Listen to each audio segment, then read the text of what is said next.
And we're back. Ali's last opponent before his exile was Zora Folley. I keep forgetting that guy's name for some reason. But anyway, let's take a look at Ali in action. This is against Brian London. And Ali hits this guy. I bet London thought he was surrounded with all the combinations Ali lands on him. And mind you, this is not Ali at his prime yet. Slow motion, 1, 2, 3, 4, 5, 6, 7, 8, 9, 10, 11, 12 in less than 2 seconds. And when you see that at full speed, let's see that again at full speed.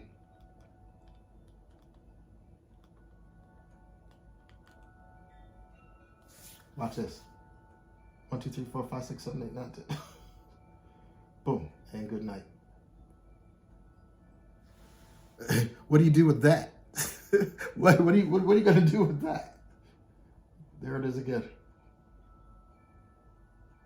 Perfectly balanced.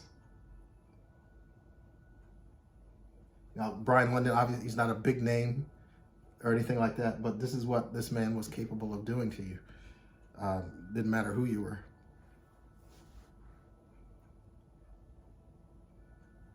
Talking about how a heavyweight champion should be pretty, like he is. Very colorful. There's in the Olympics, 1960, getting the gold medal.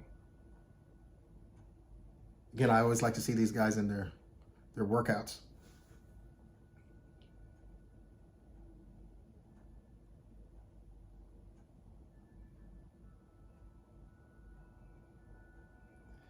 Now, he just knocked Cleveland Williams down, moving backwards.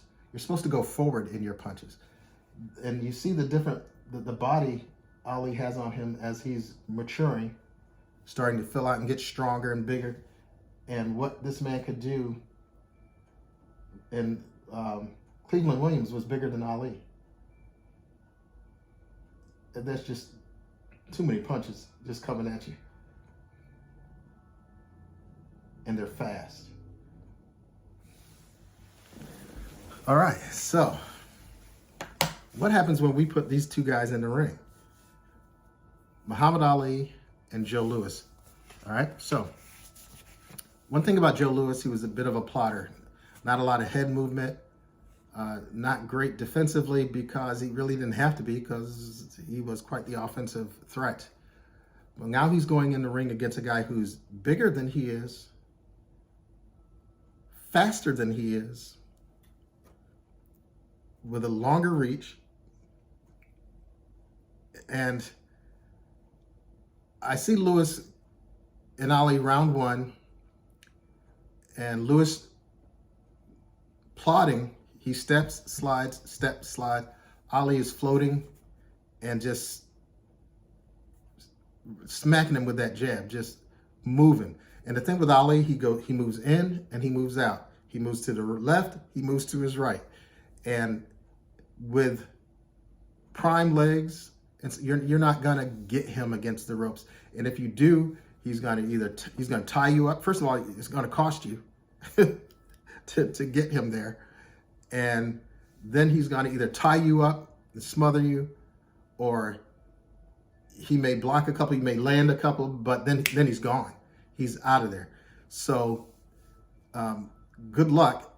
And it's hard to get a solid shot on a man who moves like that. And some people say, oh, he's a runner. He's just running away from people. These are the guys that want to see tough man competitions, and boxing is about everyone getting knocked out. Well, it's not about getting knocked out. It's, baseball, I always equate knocking someone out with hitting a home run. The home run comes when it comes, if it comes, and it's hard to hit a home run. A lot of things have to come together. Baseball is about getting the guy on, getting him over, and getting him in. Okay, that happens more times than anybody hitting a home run. A knockout comes the same way. It's a martial art, is what boxing is. It's the art of hitting and not getting hit. Ali was a master at that. So by the 4th and 5th round, Ali has established this jab, the movement. Every time Louis loads up to step in to throw that right, Ali rolls with it, and Ali always stepped back and then would counter with a right hand or a left hook.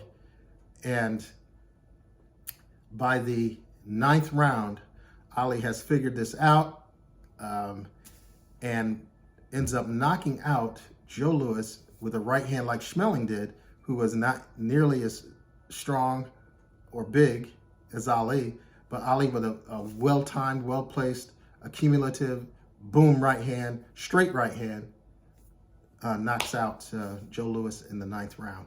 And that's how I see that fight going. Ali just too big, too fast, and very, very smart, figures out Louis and how he moves, and Louis not having an answer. One of the reasons I say that too is because I'm going to go back to Billy Conn, as I was talking about Billy Conn, who gave Louis fits. Now, granted, he may not have taken Conn seriously because he was a light heavy, and it's kind of I'll walk through this guy, or you have an off night, and everybody has one, and anyone can get caught.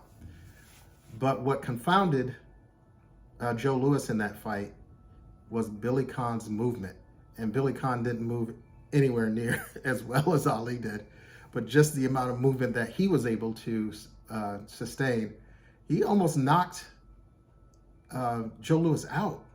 He was staggered. He was on Queer Street, and he's a 174-pound guy. What are you going to do with Ali when Ali at 220 pounds, bigger and even faster and moved even better?